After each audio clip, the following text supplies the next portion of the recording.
A secret warning. Billions of dollars. And two of the most powerful men in Trump's inner circle, allegedly caught with their hands in the cookie jar of a war. This isn't a thriller. This is the story making the rounds right now, and Washington wants it to go away. Picture this. Switzerland. Late June.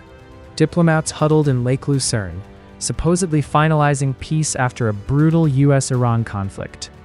But behind closed doors, according to a new report, Iranian negotiators slipped a message to Vice President JD Vance. Not about bombs, not about borders, about money. The accusation?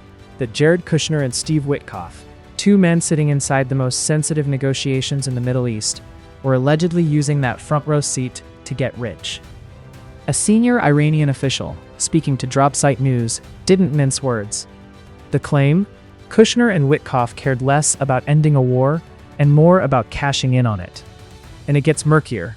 The report alleges Kushner was quietly feeding details of the talks straight to Israeli Prime Minister Benjamin Netanyahu. If true, that's not diplomacy, that's a leak with a price tag.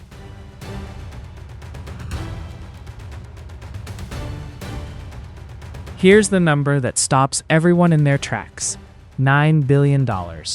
That's what Tehran allegedly claims the two men pocketed by trading on advanced knowledge of how the war and the talks were unfolding. And Iran didn't just complain. It allegedly sent something in writing, a demand, half, $4.5 billion, requested back, with a not-so-subtle reminder that every message exchanged would one day sit in the history books.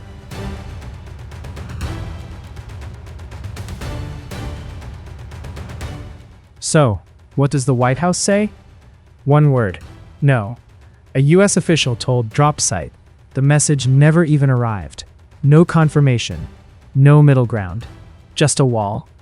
One side says billions changed hands in the shadows. The other says it never happened at all. Somebody's version of events is not going to survive this. Here's the twist. This scandal is landing on top of a peace deal that has fallen apart. Both US and Iran are attacking each other. Iran has shut the Strait of Hormuz again. The US has slapped fresh restrictions back on Iranian ports. Ship traffic through one of the world's most vital waterways has slowed to a trickle. Just 21 transits in a single day. A ceasefire barely a month old. A financial bombshell nobody can confirm.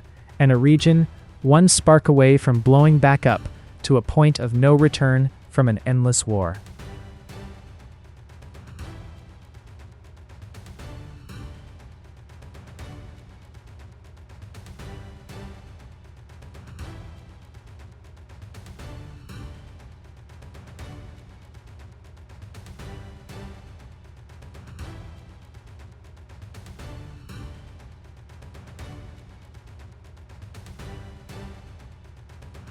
If you like this video, then like, share and subscribe to Mirror Now.